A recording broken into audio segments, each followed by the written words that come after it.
Luxury car maker taken to the streets of my hometown, Washington, D.C. this week, giving congressional members and other federal officials a first-hand look at Audi's autonomous car.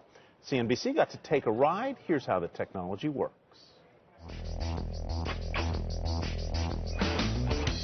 Jack is programmed to work on freeways in automated mode.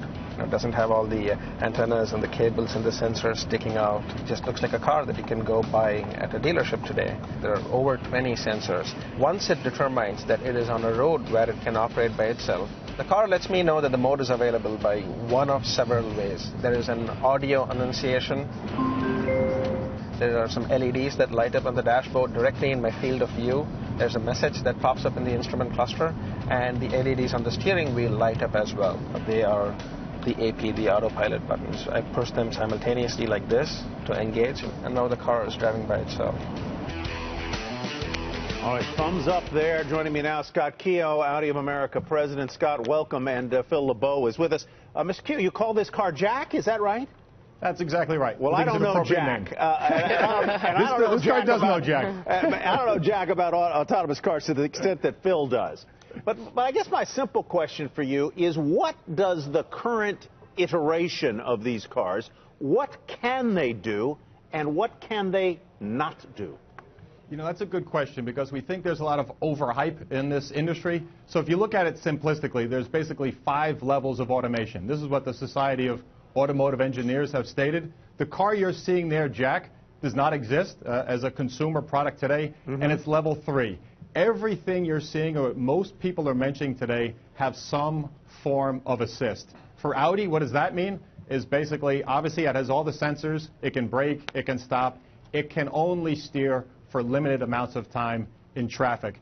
But again, there's a lot of overhype that say a fully autonomous car is going to be here in X and Y years.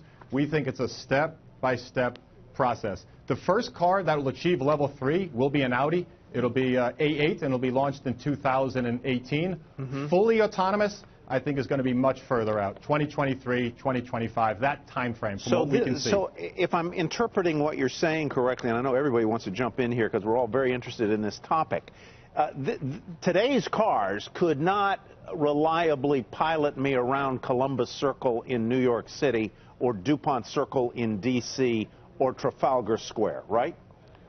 Absolutely not. They cannot. What they can do is level 2, as I said. And for the Audi, for example, what it's capable of doing is traffic pilot. So it basically keeps you below 35 miles per hour, and you must touch the steering wheel every 15 seconds. So again, it's intended to be working with a pilot, you being the driver, not fully autonomous. And that's, again, where there's a lot of so it's pilot assist, not autopilot. Yeah. Exactly. Exactly. Give us we debate. I'm sorry to jump in. But it is a topic we all have an interest in. Right. Give us a year. I'm going to put you on the record right now. What year will it be when we see the first real fleet, not tested, but Michelle goes and buys one, fully driverless car? What year will that be? I want to sit in the back seat of that car. And take me to Jack in the box, Jack. And I hate to get into semantics, but you're saying you touch a button and you're 100% autonomous anywhere you want to go in America. When I can get in my garage, get in the back seat, tell the car where to take me, what year? The answer, a very, very long time. That's not and this a year. Is where there's overhype.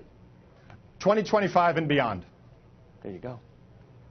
Hey, look, Scott, you have issues. I agree with you. You have infrastructure. You have infrastructure issues. You have to have proper markings. You have to have a whole assortment of things. Later rather than sooner. Yes, and again, there's a lot of and the insurance industry might have something to say about this. Right? A pilot system. Phil, in my lifetime, I'll take it. I never thought in my lifetime I'd see. Yeah. And agree. The final point. I think most people agree with you. Go ahead, Scott. What were you going to say? And I don't think we should be too cynical because the way we're looking at it is, look, when we launch this level 3 car, which will be the first with the A8, it'll handle 60 to 70% of what we call normal driving needs. And when you think about it, the issue is not driving around your driveway, driving around your local neighborhood. It's when you're stuck in tedious traffic. Someone who lives here in Virginia, lives here in D.C., there's a lot of that. That's where this is going to come to life. So I wouldn't focus on the 10% that it doesn't cover. I would focus on the 60 to 70% that it does, which is the most tedious and frustrating driving. That, to me, is the point, and it's going to do it safely. Phil, I'm curious what your thoughts are, and then we can go to Scott as well, in terms of the biggest obstacle to a fully autonomous vehicle. Is it more the infrastructure side of the equation or the technology side of the equation? I mean, we know, for instance, in that fatal autopilot crash, that it was because the technology to handle lateral collisions does not exist, according to Mobileye, and will not exist until 2018. So there are just some shortfalls right now in the technology. But is it really the city side of the equation that will cap the trajectory of progress? I think it's the technology is not the biggest issue right now. It is the infrastructure, and it is the education of the public. You're taking people who have been used to driving a certain way for more than a century, and you're saying to them, you're going to have to change how you view driving. That is one part of this that is going to be slow in coming around. And the other thing to keep in mind is this is a messy transition.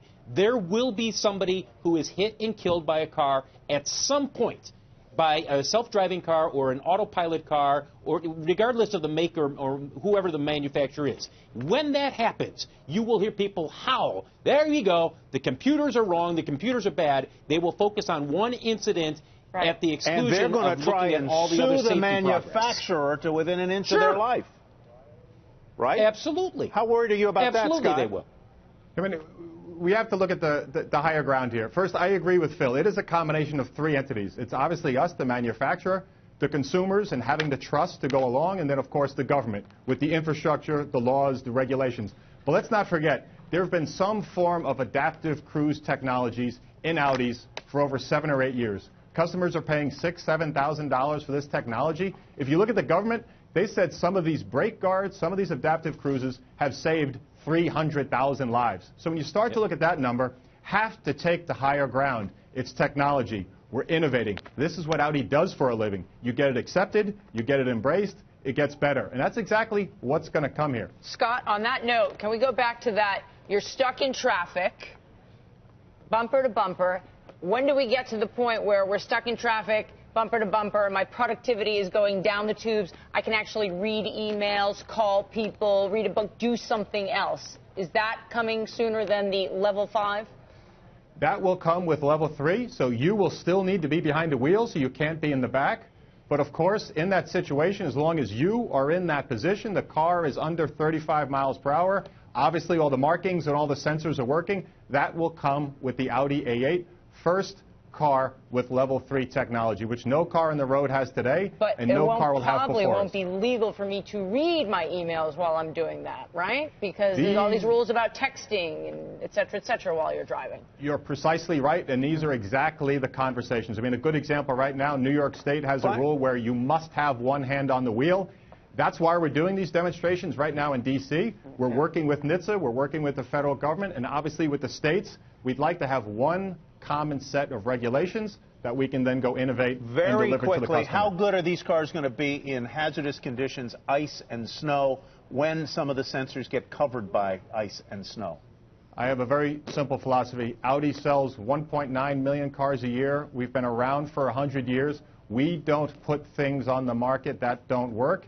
If that situation can't be handled, and again, we train for the worst case scenario, not a sunny day scenario, the car won't be on the market. So it's as simple as that. If it can't do it, then we won't sell it.